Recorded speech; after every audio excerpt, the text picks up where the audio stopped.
यही master stroke बताया गया कि स्पेशल सेशन बुलाया इसीलिए गया कि पिछले चुनावों का पैटर्न यह है कि महिलाएं बढ़ चढ़कर बाहर निकली और महिलाओं का जो वोट परसेंटेज रहा वो पुरुषों के मुकाबले और बेहतर रहा। तो कहा यह गया कि स्पेशल सेशन इसी मास्टर स्ट्रोक के लिए लाया गया। लेकिन आशुतोष जी कह रहे हैं कि कोई फायदा महिलाओं के कम से कम वोट का सरकार को नहीं मिलने वाला है। कहां चूक गई सरकार? क्या ये गणित नहीं समझ पाई जो आशुतोष जी समझा रहे हैं? गरिमा जी, क्रिकेट का सीजन है इसलिए मैं क्रिकेट की भाषा से शुरू करूंगा। क्रिकेट में फ्रंट फुट बैटिंग होती है। अब फ्रंट फुट बैटिंग में छक्का भी लगता है और क्लीन बोल्ड भी होने का खतरा होता है। दोनों आशंकाएं संभावनाएं रहती हैं। तो फ्रंट फुट पे तो खेल गई सरकार। अब छक्का लगेगा या क्लीन बोल्ड होगी ये तो आने वाला समय बताएगा। जैसे नोटबंदी था, एक समय नोटबंदी भी बहुत मास्टर स्ट्रोक के रूप में प्रचारित किया गया था कि साहब मास्टर स्ट्रोक है, मास्टर स्ट्रोक है।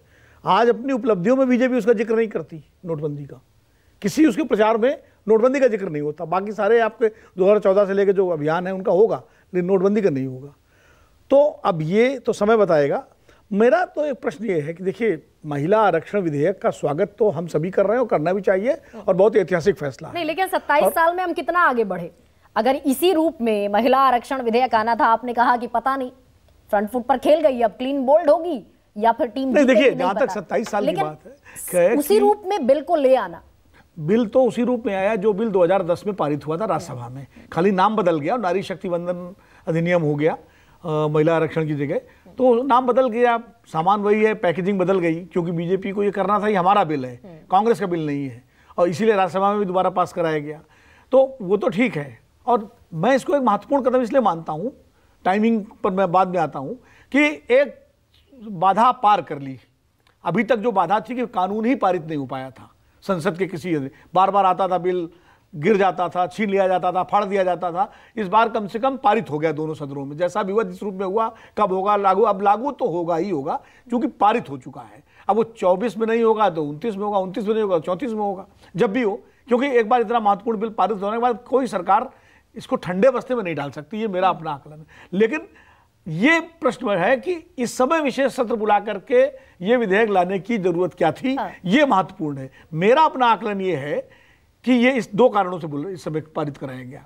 पहला कि जो लगातार इंडिया गठबंधन के बाद जिस तरह से गठजोड़ बन रहा था और जो खबरें आ रही थी, एक बड़ी चुनौती सामने खड़ी हो गई थी।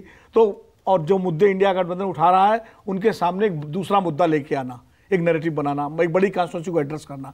दूसरा, जो आशुतोष ने कहा कि नरेंद्र मोदी जी गुजरात के ज़माने से ही महिलाओं के बीच में एक अच्छे लोकप्रिय नेता के रूप में रहे, और नरेंद्र मोदी, नीतीश कुमार, ये वो नेता हैं जिनको महिलाओं का काफ़ी वोट मिलता है। लेकिन पिछले एक साल से जैसी घटनाएं हुई, जिससे भारतीय जनता पार्टी का भी ग्राफ गिरा और मोदी जी का भी ग्राफ गिरा महिलाओं की लोकप्रियता का, चाहे वो ब्रजभूषण शरण सिंह का मामला हो, चाहे वो मणिपुर का मसला हो, ये दो बड़ी घटनाओं ने तो बहुत ज़्यादा नुकसान पहुँचाया।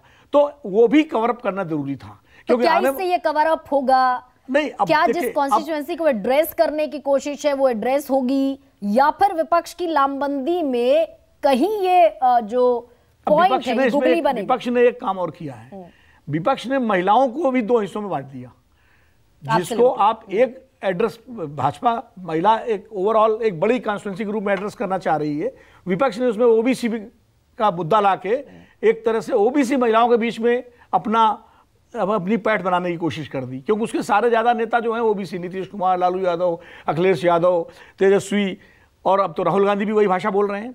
वो भी, और राहुल गांधी ने तो रिग्रेट तक कर लिया कि अगर 2010 में हम जोड़ देते तो आज बिल ये सब लागू हो गया होता, इसका मुझे रिग्रेट है, उससे जोड़ना चाहिए था। तो यानी कांग्रेस ने अपनी पोजीशन बिल्कुल शिफ्ट कर ली। तो कहीं ना कहीं ओबीसी मुद्दा जो है उठा करके वो महिला की जो एक पूरी कॉन्स्टिट्यूएंसी है उसको उन्होंने एक उसमें एक बड़ा हिस्सा अपने साथ जोड़ने की कोशिश विपक्ष कर रहा है। अब ये किस रूप में आता है सामने, थोड़ा हमें इसका इंतजार करना पड़ेगा। कम से कम विधानसभा चुनाव तक तो करना ही पड़ेगा, तब जाके स्थिति स्पष्ट होगी कि ये छक्का लगा है या क्लीन बोल्ड होंगे। क्लीन बोल्ड हुआ है।